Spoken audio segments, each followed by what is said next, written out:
Hello everyone, आज date है 13 जून 2025। तो आज के द हिंदू के हमारे टॉपिक रहेंगे एयर इंडिया फ्लाइट एक्सीडेंट। आपको पता ही है जैसे कि कल अहमदाबाद में जो एयर इंडिया का जो जहाज़ है एरोप्लेन वो क्रैश हो चुका है।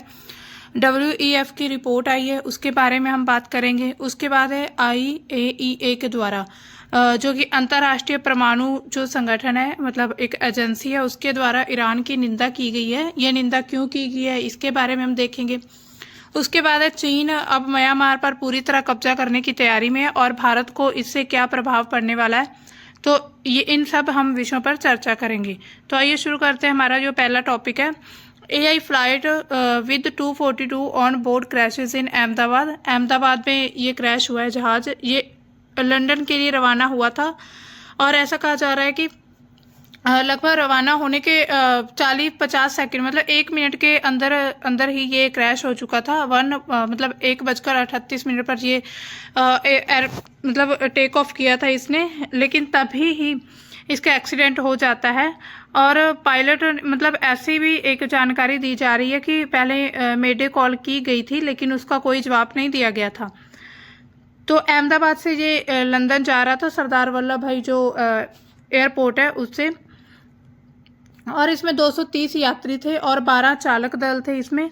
और इसके मतलब विमान के जो हवाई अड्डा है ना, हवाई अड्डे से 5 किलोमीटर दूर एक मेडिकल कॉलेज है, तो उसके जो हॉस्टल है उसके मेस के ऊपर ये गिरा है। तो बहुत ही बड़ी ट्रेजेडी हुई है ये भारत में, मतलब काफ़ी नुकसान हुआ है, बहुत से यात्री इसमें मर गया। और जो वहाँ पर हॉस्टल में स्टूडेंट थे तो उनमें भी कई की मृत्यु हो चुकी है। तो बोइंग 7878 विमान ने अहमदाबाद के सरदार वल्लभ भाई पटेल अंतर्राष्ट्रीय हवाई अड्डे से दोपहर 1:38 पर उड़ान भरी थी और लंदन के गैटविक हवाई अड्डे के लिए रवाना हुआ था। मतलब लंदन जा रहा था ये जहाज। उड़ान भरने के तुरंत बाद ही मेघानी नगर के जो रिहायशी इलाका है वहाँ पर, मतलब काफ़ी भीड़ भाड़, काफ़ी बड़ा एरिया है, मतलब जो वहाँ पर रिहायशी इलाका है, इतने लोग काफ़ी रहते हैं, तो उसमें ऐसी जो दुर्घटना अभी हुई है।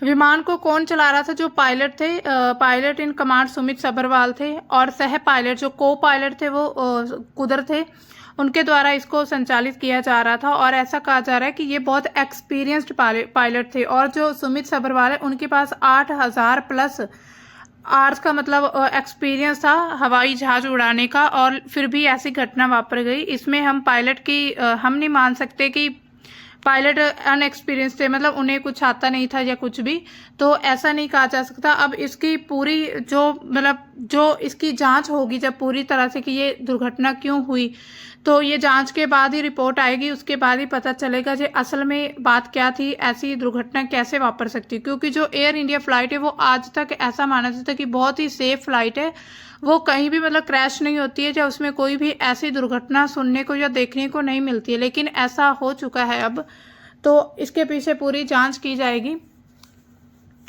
तो सूत्रों ने यह भी कहा है कि जब पायलट ने उड़ान भरी थी उसके तुरंत बाद एक मेडे कॉल किया था। मेडे कॉल क्या होती है कि जब इमरजेंसी कोई आ जाती है तो कॉल की जाती है और उसमें जो पायलट होते हैं वो अपना पूरी लोकेशन बताते हैं और कोई भी इमरजेंसी होती है उसके कुछ संकेत दिए जाते हैं कि कुछ दुर्घटना होने वाली है। तो उसके बाद क्या हुआ कि वहां से जो हवाई अड्डे के नियंत्रण, वहां पर जो कंट्रोल बोर्ड है, उससे कोई भी इस कॉल का जवाब नहीं दिया गया था, ऐसा माना जा रहा है।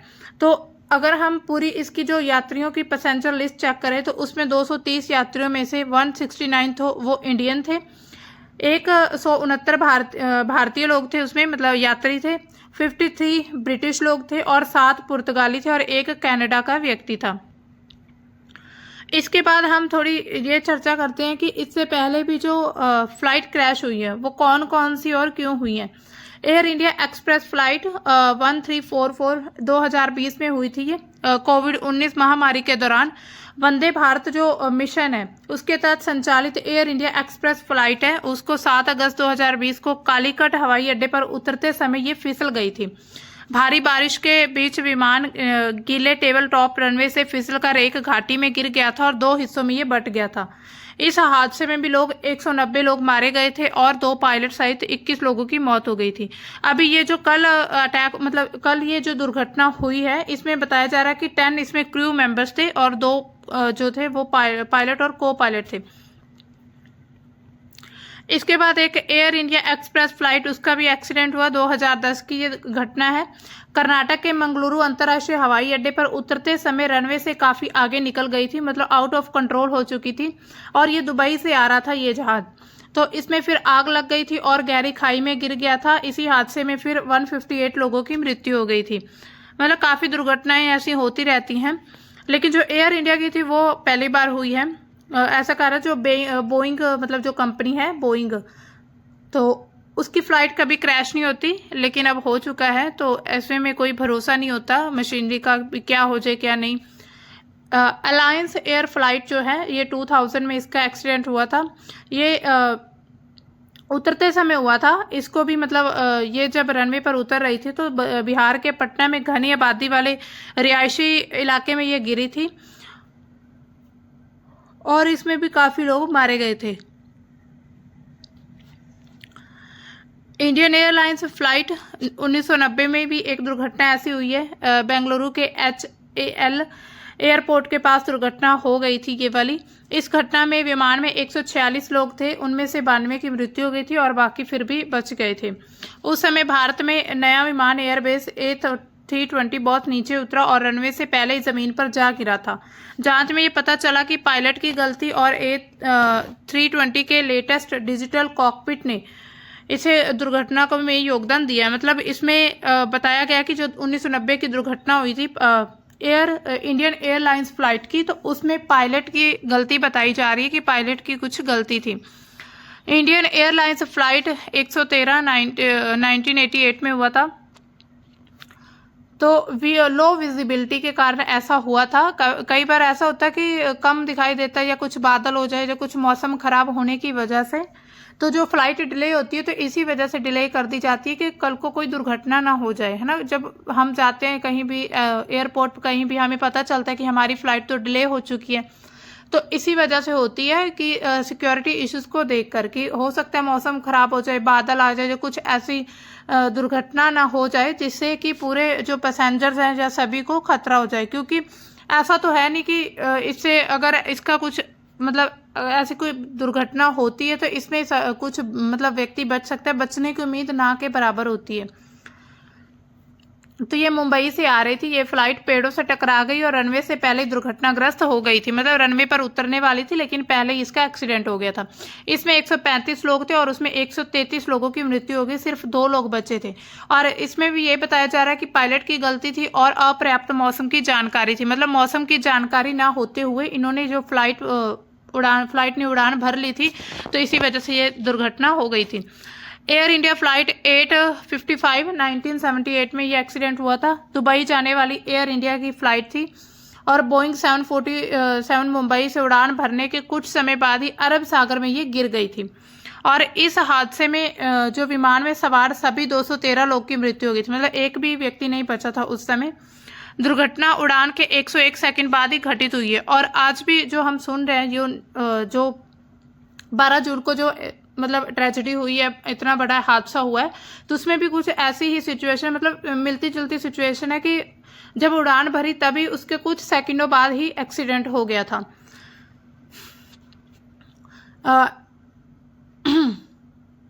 तो इसमें बताया जा रहा है कि जो इंडिकेटर है उसमें खराबी के कारण ऐसी दुर्घटना वापरी है और गलत दिशा निर्देश को समझ लिया था, जिसकी वजह से दुर्घटना हो गई थी। इंडियन एयरलाइंस फ्लाइट 440 ये 1973 की बात है, तब भी एक्सीडेंट हुआ था। इंडियन एयरलाइंस फ्लाइट का दिल्ली के पालम एयरपोर्ट के पास ये दुर्घटनाग्रस्त हुई थी और खराब मौसम की वजह से रनवे से कुछ दूर हाई टेंशन तारों से ही टकरा गई थी, जिसकी वजह से जो विमान में 65 लोग थे उनमें से 48 लोगों की मृत्यु हो गई थी और मृतकों में प्रमुख भारतीय राजनीतिक जो मोहन कुमार मंगलम भी थे। मतलब एक जो पॉलिटिकल नेता थे वो भी थे इसमें। तो जो कल जो हुआ है, मतलब कल जो दुर्घटना हुई है उसमें भी ऐसा कहा जा रहा है गुजरात के जो पूर्व मुख्यमंत्री थे तो उनकी भी मृत्यु हो गई, ऐसा बताया जा रहा है। तो अब हमारी जो दूसरी न्यूज़ है, WEF ने वर्ल्ड इकोनॉमिक फोरम ने एक रिपोर्ट जारी की है जिसमें इंडिया का रैंक 131 आया है। तो India marks a relative decline in gender parity, ranks 131 world wide, मतलब पूरे वर्ल्ड में 131 इंडिया का रैंक रहा है। और ये जेंडर इक्वेलिटी को लेकर रिपोर्ट जारी की गई है। तो वर्ल्ड इकोनॉमिक फोरम की जो ग्लोबल जेंडर गैप रिपोर्ट 2025 के अनुसार भारत जो लैंगिक समानता के मामले में 148 देशों में 131 स्थान पर है। तो आप खुद सोचिए, मतलब भारत बहुत पीछे है, 148 देश है उसमें 131 नंबर पर है भारत, जो कि पिछले साल से भी 2 रैंक नीचे गिर चुका है, क्योंकि पिछले साल 129 रैंक था, लेकिन अब आज इस साल कितना आ गया, 131। तो ये जो इंडेक्स है 4 प्रमुख पैरामीटर पर चेक किया जाता है, जिसमें आर्थिक भागीदारी कितनी है और मौके कितने मिल रहे हैं, शैक्षिक प्राप्ति कितने मिल रहे हैं, एजुकेशन में क्या अचीवमेंट्स है, स्वास्थ्य और जीवन रक्षा कितनी है, राजनीतिक सशक्तिकरण के आधार पर यह लैंगिक समानता को मापता है। तो विश्व आर्थिक मंच ने अपनी जो रिपोर्ट है, जैसे कि global gender gap report, global risk report, future of the jobs report and global competitiveness index को जारी करता है। मतलब ये सारी रिपोर्ट वर्ल्ड इकोनॉमिक फोरम के द्वारा जारी की जाती है। ये एक अंतर्राष्ट्रीय संगठन है जिसका मुख्यालय हेड ऑफिस जिनेवा में है, स्विट्जरलैंड, और ये वैश्विक, क्षेत्रीय और उद्योग संबंधी मुद्दों पर विश्लेषण करता है। मतलब पूरे विश्व में जो क्षेत्रीय मुद्दे हैं या उद्योग संबंधी जो मुद्दे हैं उस पर ये अपनी रिपोर्ट पेश करता है। अब अगर हम देखें भारत का जो ये स्कोप, मतलब भारत किस क्षेत्र में कितने नंबर पर या क्या परसेंटेज थी, कितना उसका लेवल रहा है भारत का इस पूरे रिपोर्ट में, तो आर्थिक भागीदारी और अवसर में भारत की क्या रैंक रहा है। भारत का जो स्कोर था 0.9% से बढ़कर 40.7% तक हो गया था, जिसमें ऐसा बताया जा रहा है कि अर्जित आय में समानता 28.6% से बढ़कर 29.9% होगी। मतलब ये डेटा है। और श्रम बल भागीदारी जो मजदूर हैं उसमें 45% लगभग पर ये स्थिर रही है। मतलब इसमें ना तो बढ़ोतरी हुई ना ही कमी हुई है, जो कि भारत में अब तक का उच्चतम स्तर है। अगर देखा जाए भारत में पिछली रिपोर्ट से कंपेयर किया जाए तो जो आज तक का, मतलब इस ईयर तक का ये सबसे ऊंचा हाईएस्ट स्कोर है भारत का। शैक्षिक प्राप्ति, मतलब एजुकेशन अचीवमेंट्स, एजुकेशन के क्षेत्र में अगर भारत का हम स्कोप देखें तो भारत ने 97.1% अंक प्राप्त किए, जो कि साक्षरता और उच्च शिक्षा में महिलाओं की भागीदारी में सकारात्मक बदलाव को दर्शाता है। मतलब भारत में जो रिपोर्ट ये पैरामीटर जब चेक किया गया तो भारत में जो साक्षर लोग हैं, मतलब कि पढ़े लिखे लोग, और जो उच्च शिक्षा में महिलाओं की भागीदारी है, तो उसमें ये पॉजिटिव पॉइंट है। जो एजुकेशन अचीवमेंट्स है, उप सूचकांक में भारत जो है 26 में से 112वें स्थान पर गिरा है। मतलब कि भारत 26 नंबर पर था, अब 112 नंबर पर गिर चुका है, मुख्य रूप से तृतीय शिक्षा नामांकन और साक्षरता दर में कमजोर प्रदर्शन के कारण। मतलब जो पढ़े लिखे लोग हैं उनको साक्षरता दर कहा जाता है कि भारत में कितने पढ़े लिखे लोग हैं।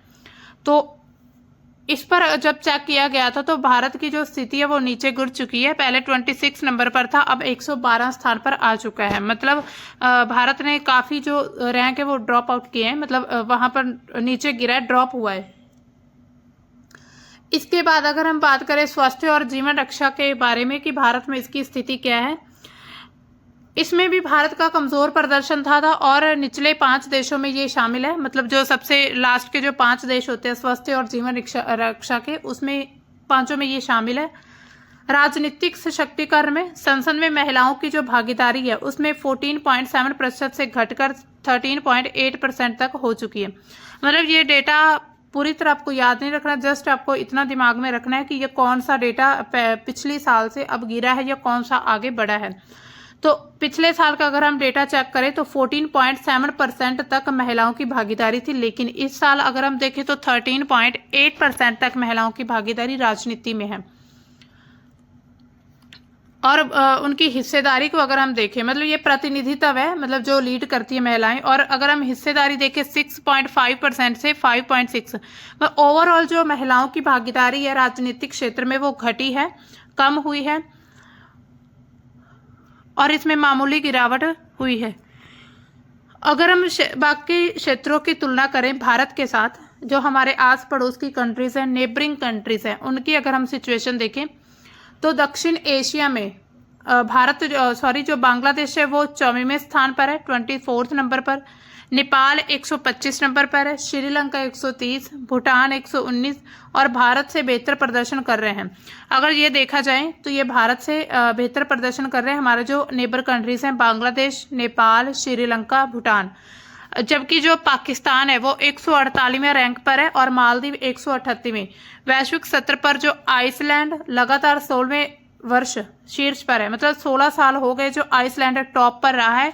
इसके बाद फिनलैंड, नॉर्वे, यूनाइटेड किंगडम और न्यूजीलैंड आते हैं। तो आप इस पूरे एक चार्ट में देख सकते हैं।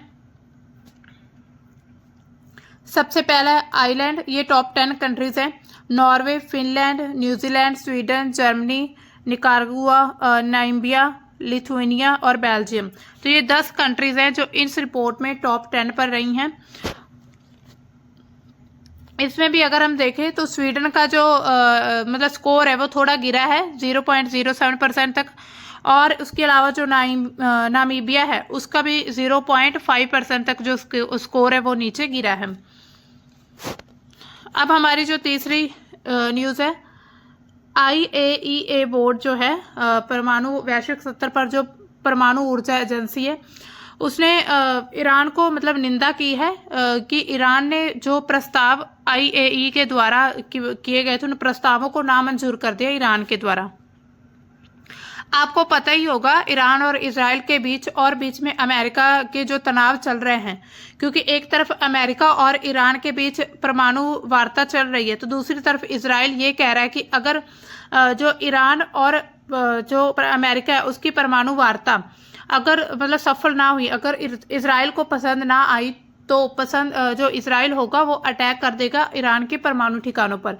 तो दूसरी तरफ ईरान ये कहता है कि अगर ब्रिटिश और UK कंट्रीज जो हैं उनके द्वारा कोई भी ऐसा प्रस्ताव पारित किया गया, मतलब जो उसे अच्छा नहीं लगेगा, तो ईरान कोई भी प्रस्ताव को नहीं मानेगा और वो उसके मतलब खिलाफ कड़ी कार्रवाई करेगा। तो इसी बीच ये एक न्यूज़ आ रही है, अंतर्राष्ट्रीय परमाणु ऊर्जा एजेंसी है उसके बोर्ड ऑफ गवर्नर्स ने 12 जून 2025 के प्रस्ताव पारित किया था और ईरान की जो परमाणु गैर प्रसार दायित्वों को पालन न करने की निंदा की है। मतलब ईरान ने इस प्रस्ताव की निंदा, मतलब ईरान ने इस प्रस्ताव को फॉलो नहीं किया और जो फिर एजेंसी है परमाणु एजेंसी उसने इसकी निंदा कर दी।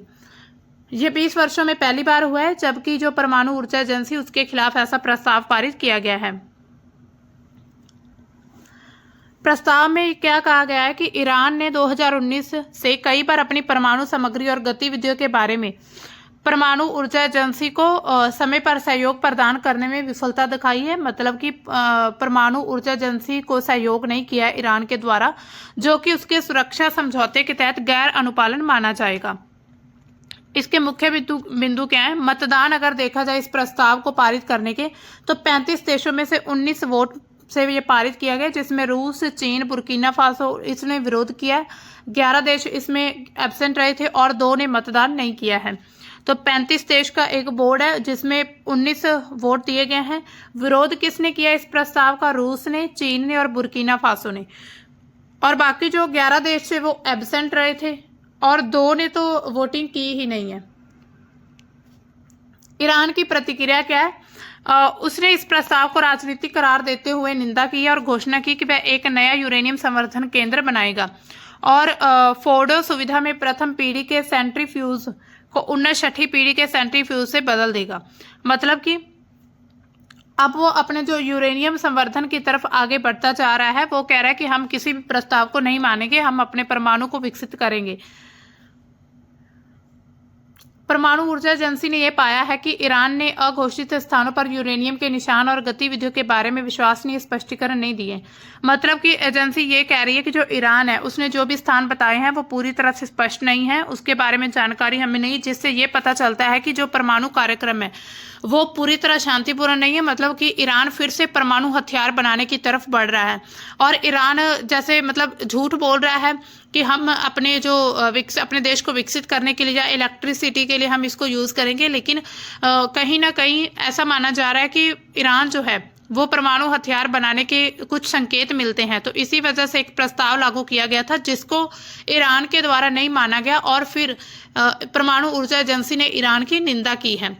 क्षेत्रीय तनाव इससे बढ़ रहे हैं जब मध्य पूर्व में तनाव बढ़ रहा है, खास करके इजराइल द्वारा ईरान पर जो हमले करने की एक रिपोर्ट, मतलब खुफिया रिपोर्टों से जो जानकारी मिल रही है कि इजराइल के द्वारा ईरान पर हमला करने की कोशिश की जा रही है, मतलब एक तैयारी की जा रही है, जिसके चलते जो अमेरिका है, डोनाल्ड ट्रंप, उसने अपने सैन्य कर्मियों को ईरान से या इजराइल के जो मध्य पूर्व की जो कंट्रीज है उनसे वापस बुला लिया है, जिससे ये आशंका जो है, ये जो शक है पूरा यकीन में बदलता जा रहा है।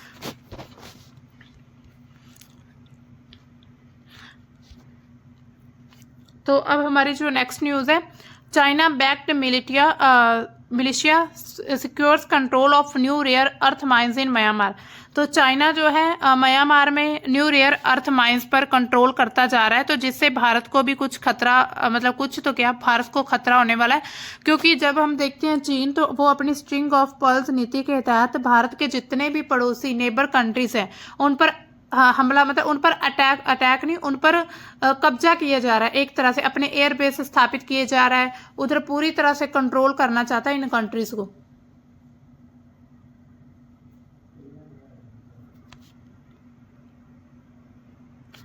तो ये न्यूज़ चर्चा में क्यों है?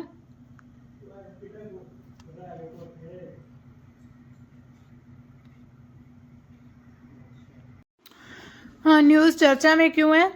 चीन समर्पित जो यूनाइटेड या स्टेट आर्मी है, UWSA आर्मी, इसने मलेशिया ने म्यांमार का जो पूर्वी हिस्सा है वहां पर नई दुर्लभ मृदा खदानों पर नियंत्रण हासिल कर लिया, मतलब वहां पर कंट्रोल कर लिया है। ये खदानें दुर्लभ पृथ्वी तत्व रेयर अर्थ एलिमेंट्स के लिए महत्वपूर्ण है, जो कि इलेक्ट्रिक वाहनों, स्मार्टफोन और रक्षा उपकरण, नवीकरणीय ऊर्जा प्रौद्योगिकियों जैसे क्षेत्रों में उपयोग होते हैं। तो आप यहाँ पर देख सकते हैं, ये लोकेशन दिखाई गई है। तो यहाँ पर चीन ने कंट्रोल कर लिया, मतलब चीन की आर्मी के द्वारा। UWSA की भूमिका क्या है? UWSA जो कि शान प्रांत का सबसे बड़ा एक सशस्त्र समूह है, लंबे समय से चीन के साथ सैन्य और व्यावसायिक संबंध रखता है, मतलब चीन के साथ इसके संबंध है और इसने अब म्यांमार पर कंट्रोल कर लिया है। इन खदानों की सुरक्षा करता है और चीनी खनन कंपनियों के साथ मिलकर काम करता है। तो ऐसा माना जा रहा है कि अब चीन इनडायरेक्टली, हालांकि अभी तक तो इनडायरेक्टली कंट्रोल दिख रहा होगा चीन का इस पर, लेकिन धीरे धीरे वो डायरेक्ट इस पर कंट्रोल करना शुरू कर देगा। चीन की रणनीति क्या है? चीन म्यांमार से कच्चे जो खनिज हैं उनका आयात करता है और अपने देश में रिफाइन करता है, जिससे वैश्विक आपूर्ति श्रृंखला पर नियंत्रण वो मजबूत करना चाहता है। 2023 की जब हम रिपोर्ट देखते हैं तो उसमें पहली तिमाही में म्यांमार से चीन का जो आयात था खनिज अनाज 70% तक बढ़ा था।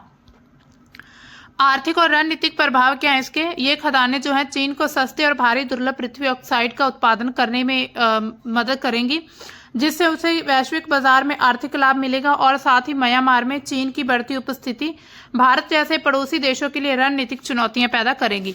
हम पहले ही देख चुके हैं जो चीन है उसकी हर जगह पर जो उपस्थिति वो बढ़ती जा रही है। जब हम देखते हैं बांग्लादेश वहां पर अपना एयरबेस स्थापित करते जा रहा है, पाकिस्तान पर पूरी तरह से कंट्रोल है, श्रीलंका में भी उसने अपना एक पोर्ट बना लिया है, तो इधर अब म्यांमार में तो वो पूरी तरह से घुस गया है। वहां पर जो कच्चे माल की जो खदानें हैं, मतलब कच्चे खनिजों की, तो उन पर कंट्रोल किया जा रहा है, जिससे क्या होगा कि उसको जो वहां से आयात करता था अब वो अपनी मर्जी से कम रेट पर, मतलब सस्ते में भी उसको वो वहां पर खनिज मिल जाएंगे।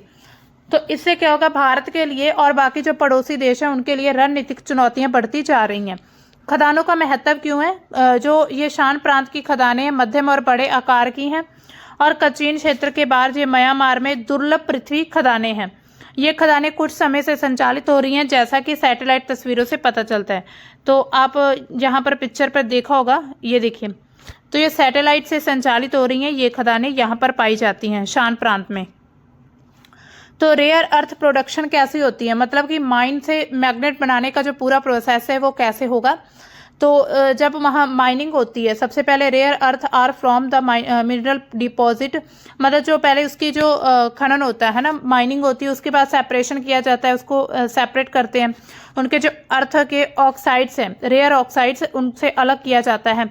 तीसरा रिफाइनिंग होती है, refining the rare earth oxides into metal, फिर इसे मेटल में कन्वर्ट किया जाता है। फिर अलॉय फॉर्मेशन होती है, अलॉय बनाए जाते हैं। उसके बाद मैन्युफैक्चरिंग होती है। तो turning alloy into the component such as permanent magnets. तो ये मैग्नेट बनाने की मतलब मैग्नेट बनाने के लिए ये खदानें काम में आ सकती हैं। यहाँ पर आप मैप में लोकेशन देखिए, तो ये म्यांमार है और ये चाइना है, तो यहाँ पर ये खदानें पाई जाती हैं। हाँ, तो आप यहाँ देख सकते हैं ये चाइना है, तो ये बॉर्डर क्रॉसिंग है चाइना की, यहाँ से बॉर्डर क्रॉसिंग होती है। और न्यू रेयर अर्थ माइंस है जो यहाँ पर पाई गई हैं म्यांमार में। तो इस पर जो चीन समर्पित आर्मी है उसके द्वारा कंट्रोल किया गया है, तो ऐसा हम मान सकते हैं कि चीन भी इस पर अपना कंट्रोल कर सकता है। अब देखिए भारत पर क्या प्रभाव पड़ेंगे इसके। सबसे पहले तो दुर्लभ खनिजों पर जो निर्भरता है, भारत क्या करता है, इलेक्ट्रिक व्हीकल जो है, नवीकरणीय ऊर्जा उपकरण जैसे कि विंड टर्बाइन या रक्षा उपकरण, इलेक्ट्रॉनिक्स के लिए दुर्लभ पृथ्वी तत्वों जैसे डिस्प्रोसियम के और टर्बियम पर निर्भर करता है। चीन जो कि वैश्विक स्तर पर 70% माइनिंग और 90% तक रिफाइनिंग पर कंट्रोल करता है। अब म्यांमार के इन खदानों पर अपनी जो नियंत्रण है उसको मजबूत करता जा रहा है। तो इससे क्या होगा, आपूर्ति श्रृंखला जोखिम हो सकता है।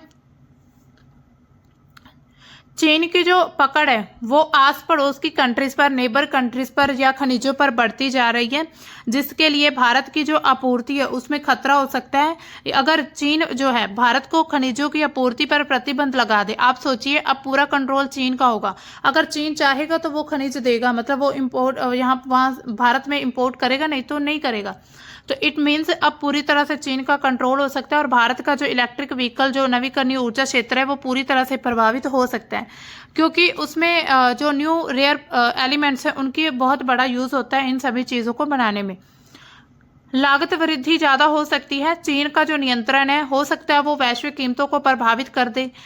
भारत जो कि पहले इन खनिजों के लिए आयात पर निर्भर है उसको उच्च लागत का सामना करना पड़ सकता है, क्योंकि अगर हम किसी भी प्रोडक्ट को या किसी भी चीज को बाहर से मंगवाते हैं तो हम पहले ही इतनी ज्यादा कीमत देते हैं उसकी। अब जब चीन का नियंत्रण आ जाएगा तो हो सकता है चीन बहुत ज्यादा कीमतें बढ़ा दे इसको।